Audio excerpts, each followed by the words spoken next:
So here we're showing where brick has been repaired at least a couple times. We got some sealant in here that's different in colors. This mortar looks different than this mortar down here.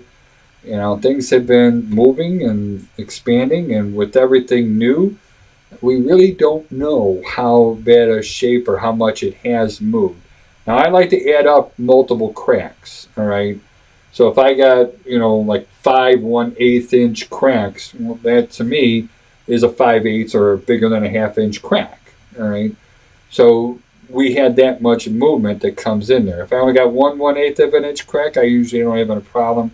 Anything more than that, I usually call it out to get it repaired or let them get a structural engineer. Next term is a rising damp. This you're going to find on true brick buildings, all right? So remember before we said anything below grade is typically going to be 3 widths. Now we get to our floor joist up in here, and we go over to 2 widths for our brick as we go above that. Normal construction. We see a lot of old brick buildings and so forth.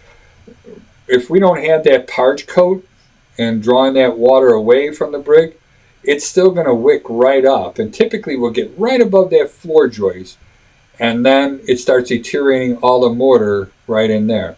Now here the drawing is showing where the brick is actually deteriorated. That's not always the case. I think I got a picture of rising damp later. The brick doesn't really get deteriorated. You're just going to look, and it's going to be a horizontal band where you're going to see where all the mortar is basically missing from that area, all right? It's common, all right? It's going to happen. And there really is no cure to stop it from happening.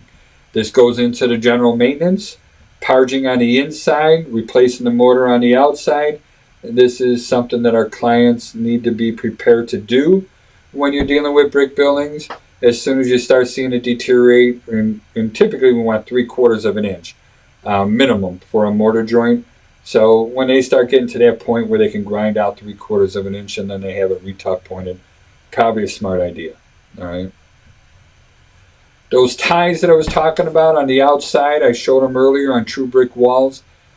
If they run with the floor joist, they're usually going to be tied up, into the floor joist right up in here. They'll be nailed onto that so that the floor joist is secure.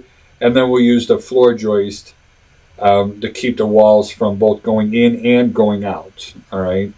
When it goes perpendicular to the floor joist, they're going to either have to put solid blocking in there, or they're going to have to run it all the way through. And same thing here. I've seen it where these rods go all the way through the floor joist, all the way to the other wall on the other side. So it does happen, right? And this is just in real world what it looks like. Sometimes you'll see a star out there, but in the Chicagoland area, most of the time we're just going to have a simple rod that sticks up there. All right. I don't want to get into too much of the different mortar styles. I kind of like you to get a rough idea of what they are. And the beginning ones here, these are pretty much the best things, or best way to do it. The next 2 slides are going to get worse as we go through it.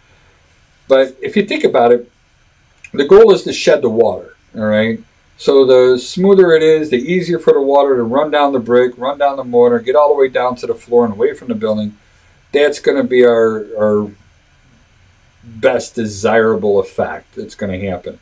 So when we're dealing with the concave or V joints, we're really sloping all the water. Anything that comes in there, we're giving it an avenue to get back to the face of the brick and then go ahead and get off the building. But now these here, we're looking at the raked joints. Now I got a flat surface.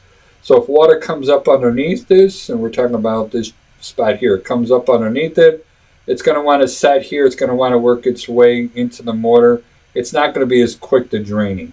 Same thing with the extruded mortar joint here. It's going to hit this top and work its way to the inside. I'm not going to tell somebody to, first of all, we can't tell them to not buy the house, but I'm not going to tell someone to, tear this out or redo it differently or anything else like that. It is what it is. But again, maintenance, have it inspected once a year. Bring somebody out here who does tuck pointing, and give them a heads up. Somebody might be telling you this is going to be a shorter lifespan if that's the case, so it can happen. All right, typical mortar spacing, 3/8 to a 1/2 inch, no more than 3/4. I don't put any sort of tape measures on there. I look to see the condition of everything and leave it at that. So again, we have extruded mortar. And this one here, I honestly didn't have much of a problem. Can I see where water could catch in here and maybe come to the inside? Yeah, I see it. But again, what am I going to tell my client? Have it ground away smooth? It is what it is, and they're going to be living with it until then. This one's a little more sloppier. Some people like that look, and I'm one of them. I actually think it's somewhat attractive. And then you're probably just shaking your head right now. What the hell's wrong with me, right? I get it, But beauty is in the eye of the beholder. I like it, and that's all there is to it. So, but I understand that water's going to want to come into it. All right. Brick damage, freeze thaw or spalling that comes in here. Again, water starts coming in here, soaks into the brick, freezes. When water freezes, it expands. And it may only expand just a little bit. And then it's going to dry up and melt away. And then more moisture is going to get in there, fill that cavity again, and expand even more and more and more and more until finally we end up losing the face of our brick and it just falls off. That's called a freeze thaw. It happens a lot on chimneys, especially with furnaces going through them. Water gets into the brick and then it freezes. And then the furnace turns on, melts the ice and kind of evaporates and dissipates the water that's in there, but we get a lot more condensation that's coming out of the furnace. So more moisture is added in there. The furnace turns off, that moisture freezes, expands, heats up, expands, it just keeps going on. Freeze thaw process causes spalling and stuff. This photo here is of that rising damp that I mentioned earlier. I mean, I get a kick. This brick lost all of its mortar and it just dropped straight down. But you can see up high the mortar is actually in good shape, but everything down low here, that's all in bad shape. So rising damp, even though it looks like we're on a foundation, I think we might be. This might actually be coming from a chimney. Either way, looking for the deterioration. Cracks, again, as we watch the crack, we're going to follow it going down to the last point of support. Everything underneath this step cracking or this angled crack, everything underneath that is settling, or everything, oops, I got to do it the other way. So everything is either settling or everything is lifting up or heaving, coming in there. Look at the width of these mortar joints in here too. And I'm hoping you're also noticing, hey, those are different colored, mortar joints in there as well. And it's been repaired and the crack is still back again. So that's telling me that this building is still moving. So if this building is still moving, that's a bigger issue. All right. Now, our rules are 1/4 inch. Anything 1/4 inch or bigger, anything that's been repaired and the crack came back, anything that's going in two different directions. So direction one, we cracked. And then if it's going forward or backward, that's second direction. If it's shearing up and down, that's a second direction. We consider those serious cracks as well. And obviously anything where light comes through, we consider that serious cracks. Whenever we deem something as serious, we don't tell people to get a structural engineer unless they want to get multiple different options for the repair. We tell them to go ahead and contact a foundation repair company or something where we're going to have to support this thing from moving, all right, or mason and put it back together the way it was supposed to be. There's nothing wrong with if you want to go ahead and refer it off to a structural engineer, but they're going to give the same disclaimers that we're going to give. Again, we're looking at this for 10 minutes in the life of the building. And the building this one's probably about 100 years old. But even if it's 10 years old, that's a lot of 10 minutes that we haven't had the luxury of seeing when it comes in there. We don't know when this crack appeared.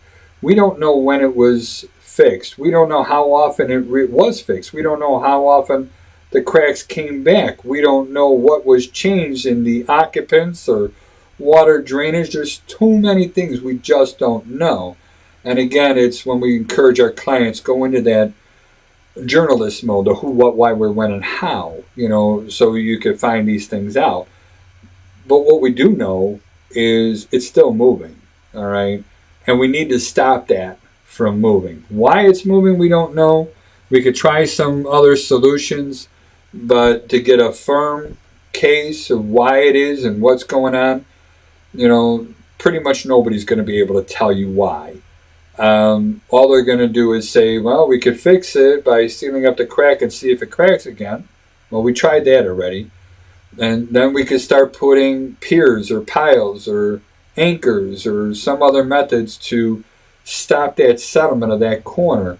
It may be as simple as redirecting water, all right? But I'm a believer in baby steps, but eventually I shouldn't say eventually, you're always going to get to it. If they don't work, you're going to get to the expensive stuff where they're going to put piles into the earth and jack that back up to keep it from moving. So, cracks that go straight down, so this one is going straight through the brick and then it jogs and then goes down and it jogs back. Those are trauma cracks, all right? So when they go on an angle, that's a settlement crack or heaving, so it's either settling or heaving. But stuff like what we're showing in this picture, that's a trauma crack. So something hit it from the side or something pulled it apart. There's something that made a big movement here. And this isn't, I don't see these as an ongoing, but it does need to be fixed and secured and put back together again. Same thing with this one here. Now, when it's up high on the roof line like that, typically that's going to be water that gets behind there, and that water is going to freeze and push that brick out. And again, that's more of a trauma. Anytime it goes straight up and down like that, that's a trauma crack. Step cracking, that's a settlement crack. So everything on the left side there underneath is either settling or the right side is heaving, one of the two. And if you think it's happened more than once or it's bigger than 1/4 of an inch, then I consider that serious. Now, I document all cracks, and it's nothing more for us than just to take a picture and we're going to lump them all together. All right, and I should say we shouldn't put them all together. We put them in two different categories. One is serious, get this fixed, and the other one is, hey, listen, there's a crack, monitor this. We want you to know we saw it, but right now we don't think you should be taking any action. That's our opinion, and I trust you, or trust me this, you will find other people with different opinions. All right, so make sure your client knows that there's some people that are going to want to sell the crack. My opinion is doesn't need to be fixed. Other people may say, oh yeah, you definitely need to fix that crack. Exterior trim, flashing, caulking, expect the trim ability to perform deterioration, identify the function. Okay. Trim, flashing, and caulking. We talked about head flashing already over windows, Z flashing around the boards, getting everything back to the outside. I'm hoping in your brain that you're saying, hey, that's not sticking to the J channel of the vinyl siding. That's pulled away from it. So that's actually called adhesive failure. Some stuff is kind of a no-brainer. Somebody drilled holes and ran electrical lines to it and didn't seal them up. So let's seal them up, plain and simple. This area here, I honestly don't think we should seal that up. I get it. People say, well, you're going to get mice or something else that goes in. Okay, if that's the case, then put, some sort of a rope or cloth or, something that's going to let the water come out of there and let air breathe through there. Whether it may be a sponge of some sort that'll let air flow through it. But I like the idea of leaving that section a little bit open and let the water out of there. Vines are, They're kind of a no-brainer. You ignore them and let them go, they're going to be behind that brick in no time, and you'll have them growing up into the attic. So, not a big fan of vines growing on a building at all. Some people love it. I know Wrigley Field, it's the mainstay of that outside ivy wall. And we have a lot of houses in the area that I live that do the same thing. They put the ivy all over it. But as far as I'm concerned, that ivy just digs into the mortar joints and into the brick. You don't see where it's growing, and it does a lot of damage when we start bringing vegetation into the structural cavity of the home or into the attic. So me personally, I'm not a friend of it, but if our clients want it, then they want it. I'm just going to let them know that it creates issues and they got to keep an eye out for it. All right. So windows, doors, we treat these both on the inside and the outside. You're going to want to, I'm aggressive, all right? So standards of practice said you only have to open and close, or let me rephrase that. You only have to inspect. The definition of inspect is to look at it. And I'm not a big fan of that, all right? And they say you only have to inspect one window per room. They use the term representative sample. I would like you to know that representative sample, all right? And that's the minimum that you have to do. So for our company and our inspectors, we're far more aggressive with windows. We find a lot of bad windows. Either they don't open well, they don't close well, they're rotted, and you don't see any of that, or their sills and frames are rotted, and we don't see any of that until the windows are actually open. So, yeah, I am a big fan of operating the windows. So if it's a standard single hung window, we're going to open it, unlock it, open it. If it has tilt-in cleaning, we're going to tilt it in there. I can't tell you, I've opened windows and, they just literally come right out because they're not installed right. And the sash, as soon as you move it, it comes out. Especially on, it happens to me most is when they put vinyl replacement windows in on some of these flips or rehabs from contractors. And they're just, like I said, they install them fast, they install them wrong, and they're not plumb, they're not true, and they're a problem waiting to happen. And so we get aggressive.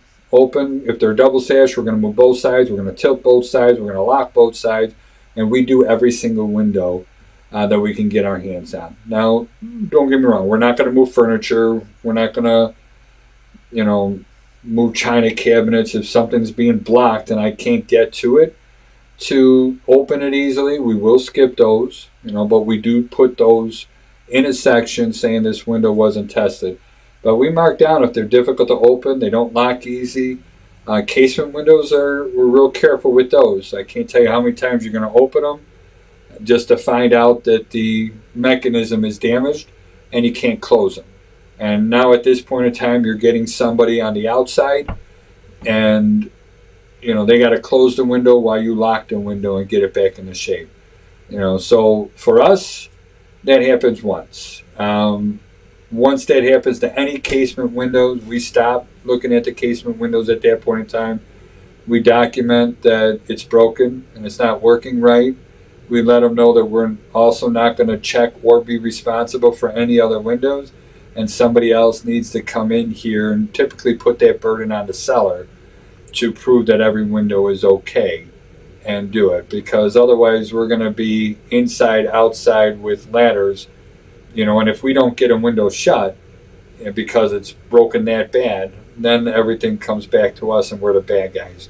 So I'd rather put the burden on the seller of the home.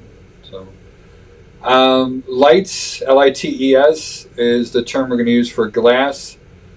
Different types of windows, the transit or Paladin and side lights. Those are all different things we're going to run into. Double hung, single hung.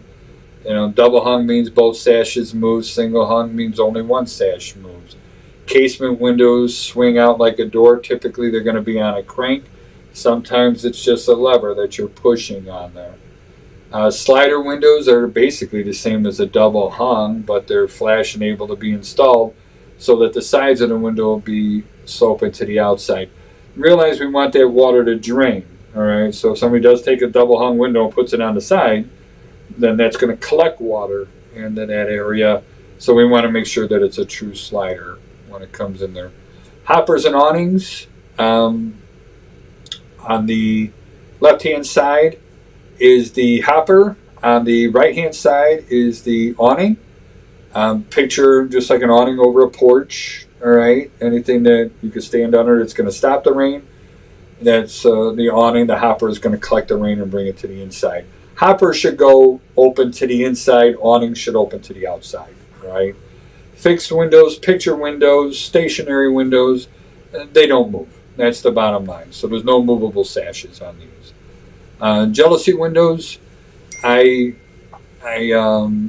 really dislike these things like there's no tomorrow. I get it. They're attractive. Again, beauty in the eye of the beholder. But there's no way to seal these up. You definitely need in the wintertime to have some sort of a storm window that's going to go on the inside, and just to make sure that it's warm enough. I see these used on older homes, especially in bathrooms.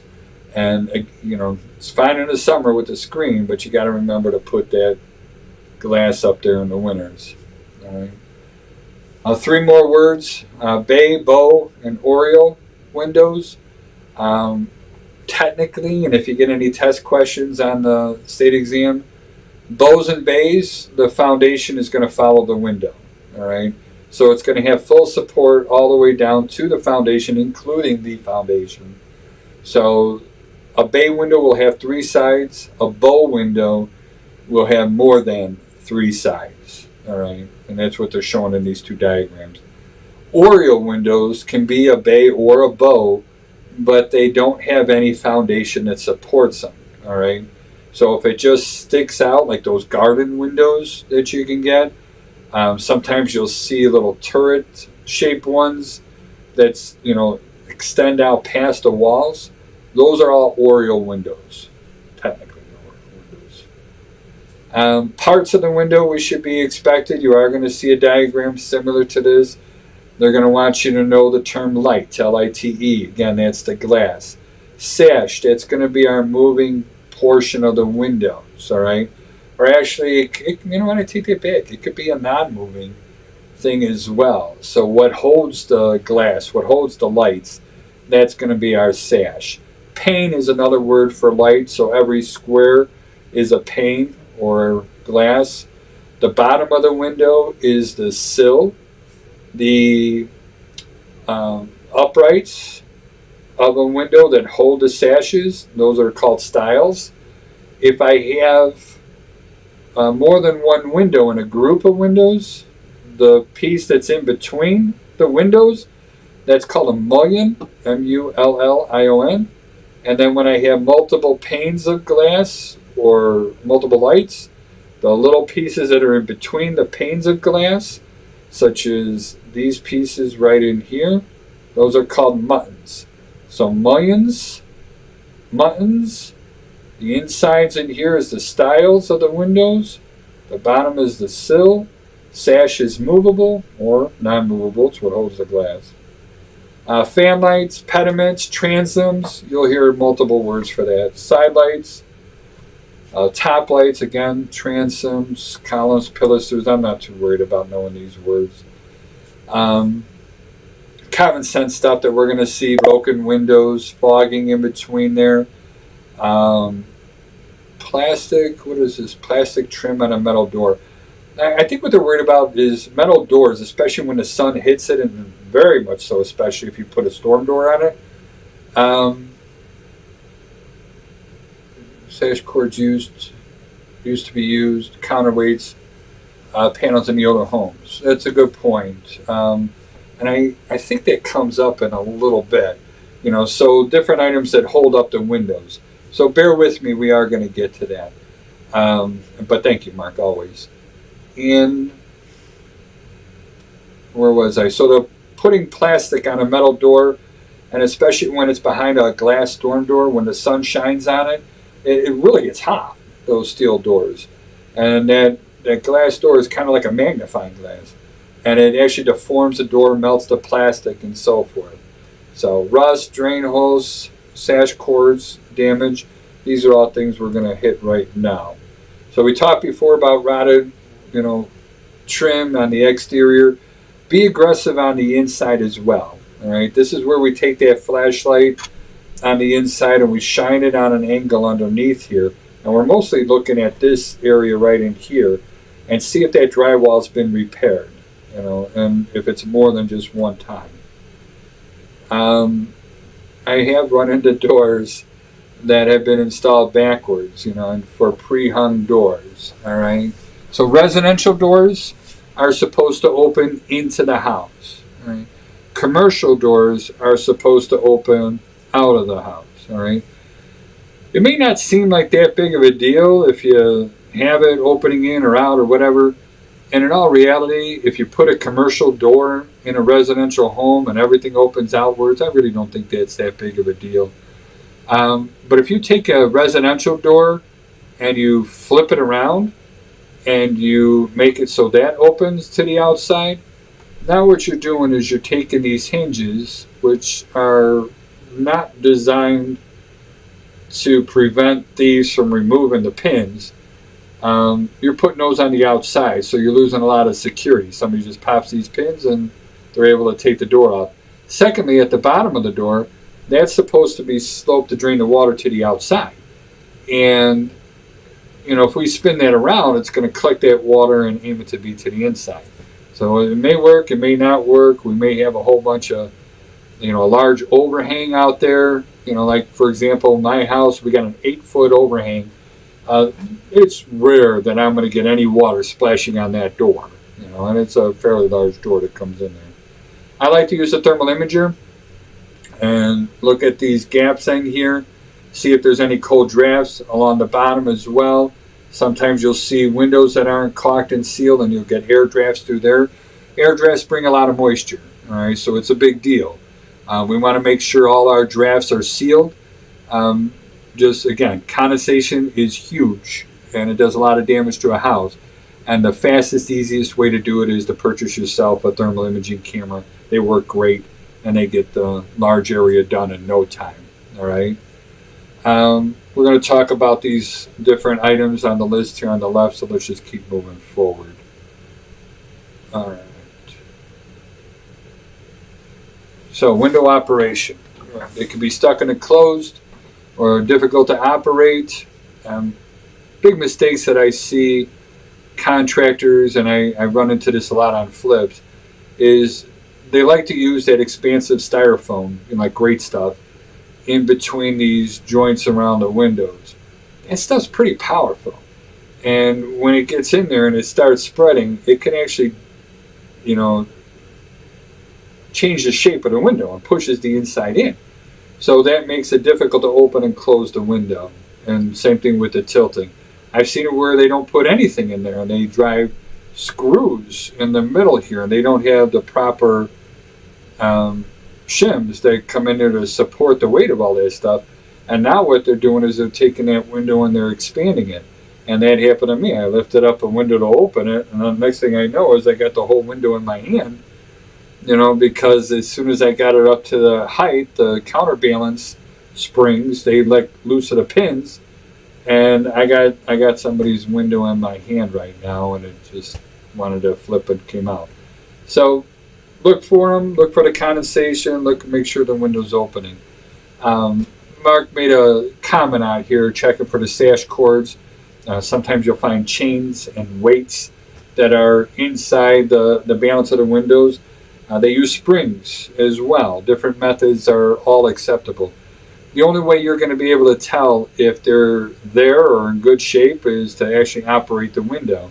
Some of those old ropes you were able to pull on the cords because you could see them coming out of the top of the chains and you could see if they moved, but I would still definitely move the window and check it anyway. This is a friend of ours, Barry. He actually passed away last year. He got sick, and yeah, good man. I'm gonna miss him. So And he always loved to take these photos with us. He was our test dummy. Boy, that sounds so insulting, to a guy that I really like. But yeah, he always liked to be, look what this can do to your hand. Look how you could fall and hurt yourself. So he was always if we're going to have something where somebody needed to be pinched, burned, come up, whatever it was, Barry was our go-to guy. I'm going to miss him. So obviously we didn't let him get hurt here. But this window would not stay up under its own power. It should. The weights were damaged on this one. You lift it up. Now, granted, somebody can always put a stick there. I get it. But our clients are paying us to let them know what they're buying. So that's one of the reasons why I like to operate all these windows. All right. I actually tap on these windows as well. All right. And doing that, you could hear it. They rattle. And that's going to be another clue that you're going to get an air draft coming through there. If you put the thermal imager on and it's really cold outside, you can actually see little fire patterns of the cold that comes right through these windows here. And all that cold air and that air movement, that's what brings the moisture and the condensation with it. All right. And we always create a negative pressure inside homes when windows and doors are shut. Realize we're always blowing air out of a house. When the furnace is running, when the dryer is running, when the water heater is running. Even a normal stack effect where hot air rises and is naturally going to be going through can lights or outlet boxes and up into the attic, all that air has to be replaced, and it's going to come in through cracks, gaps, openings, anywhere. We want to limit those and then bring fresh air in from other items. All right. Oops, sorry. So here we're looking at two different ways. We're going back on the outside of the windows. We're jumping in and out a little bit, but it'll work for us. We'll get the points across. So we have our brick veneer wall, and then we have our brick put in on a header pattern. And according to the Masonry Association, this header row underneath the sill here, that is supposed to be on a 612 slope. That's the minimum. It could be more, but it can't be less. All right. Now, when it's a solid stone, then it doesn't matter. Now, what's cool about this one is it actually has a capillary break. And sometimes you'll see that as kind of like a nipple that'll go down and up. Sometimes you'll see a concave like this, but we want to see something. And the purpose it is so as water runs off of this, and then it starts to adhere to the underside, we want to break that capillary action before it actually gets into the brick. When we're dealing with the brick in this situation, we don't have that. And if we're on less than a 612, we're going to have a chance. Every home is different. I don't know how much of a chance until it happens. But we're going to have a chance for that moisture to get up underneath it.